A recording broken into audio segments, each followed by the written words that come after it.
और इस वक्त की एक बड़ी खबर सुप्रीम कोर्ट से आ रही है, जहां झारखंड के मुख्यमंत्री हेमंत सोरेन को बड़ी राहत मिली है। सुप्रीम कोर्ट की ओर से शेल कंपनियों के जरिए मनी लॉन्ड्रिंग के आरोप लगाए गए थे सोरेन पर। झारखंड हाई कोर्ट में इस पर सुनवाई चल रही थी, पर सुप्रीम कोर्ट ने सुनवाई पर रोक लगा दी है।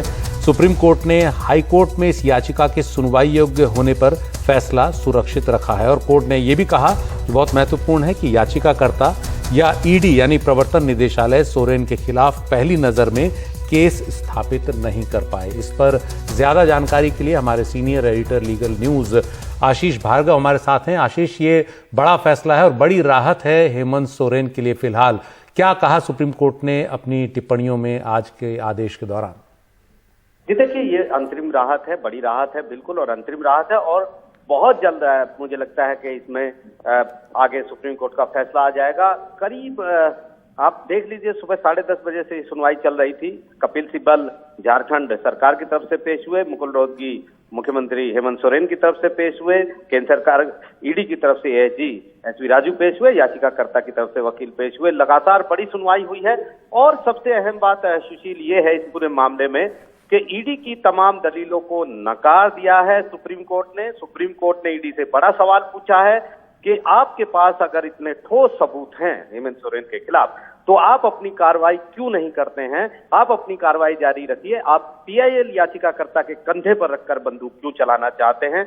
ईडी एक सील कवर रिपोर्ट देना चाहती थी, ये कह रही थी कि आप इन सबूतों को देखिए, लेकिन सुप्रीम कोर्ट ने साफ इंकार कर दिया। सुप्रीम कोर्ट ने कहा कि ईडी पर की जांच पर, ईडी की कार्रवाई पर कोई रोक नहीं है, लेकिन ईडी पीआईएल के थ्रू, जनहित याचिका के थ्रू आदेश क्यों चाहती है कि कार्रवाई आगे बढ़े? अगर उसके पास सबूत है तो हेमंत सोरेन के खिलाफ वो कार्रवाई करिए, कोर्ट भी उनको गुड लक कहेगा।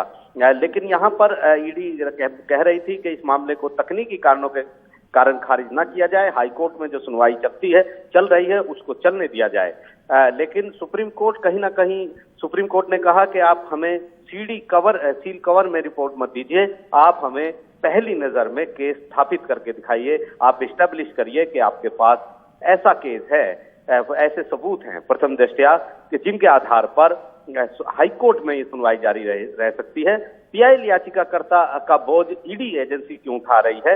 ईडी अपनी कार्रवाई जारी रख सकती है, लेकिन पीआईएल याचिकाकर्ता के ऊपर जो जिम्मेदारी है कि वो अदालत को संतुष्ट करे, उस पीआईएल में वो अपनी कार्रवाई क्यों जारी रखना चाहती है? तो बड़े सवाल यहाँ पर सुप्रीम कोर्ट ने उठाए हैं। सुप्रीम कोर्ट ने बहुत तीखी टिप्पणियां भी इसमें की हैं कि अगर इस तरह की इजाजत दी गई तो ये फिर जो पूरा मामला है ये गलत मिसाल पेश करेगा। जस्टिस यू ललित ने यह भी कहा कि इस तरह की केसेस को अगर इजाजत दी गई तो फिर किसी के खिलाफ भी आप मुकदमा चला सकते हैं, ये भी बात कही है। और जो टिप्पणियां आई हैं सुशील, उसके मुताबिक बड़ी राहत मिलती दिखाई दे रही है हेमंत सोरेन को इस केस में। और हाई कोर्ट में जो लगातार सुनवाई चल रही थी, हेमंत सोरेन और झारखंड सरकार पहुंचे थे यहाँ पर और उन्होंने कहा था कि हाई कोर्ट में जो सुनवाई थी उसमें याचिकाकर्ता के क्रेडेंशियल यानी उसकी साख पे गौर नहीं किया, जबकि वहां के नियम थे कि पहले याचिकाकर्ता को देखें कि वो कौन है। यहाँ पर उनका ये आरोप था कि याचिकाकर्ता के पिता, याचिकाकर्ता जो है वो हेमंत सोरेन के पिता के खिलाफ हत्या के केस में विटनेस थे, उन्होंने गवाही भी दी थी और वो इस तरीके से उनके खिलाफ ये कार्रवाई कर रहे हैं। लेकिन इस केस में जांच की मांग थी, लेकिन ईडी बीच में कूद गई और एक seal cover Jharkhand high court में जमा कर दिया और इसके बाद झारखंड हाई कोर्ट ने आगे मामले की सुनवाई शुरू कर दी, जबकि पहले ये तय होना था सुनवाई योग्य है या नहीं। सुप्रीम कोर्ट ने दोबारा हाई कोर्ट को कहा था पहले वो ये डिसाइड करें। हाई कोर्ट ने ये डिसाइड कर दिया था कि सुनवाई योग्य है और कार्रवाई आगे की थी। उसके खिलाफ हेमंत सोरेन और झारखंड सरकार यहाँ पर आए थे और कह रहे थे कि ये बदले की कार्रवाई की तरह है। और सुप्रीम कोर्ट ने जिस तरह की पूरे दिन हियरिंग के बाद ये फैसला जरूर सुरक्षित था, लेकिन उसकी टिप्पणियां, उसके सवाल, उसके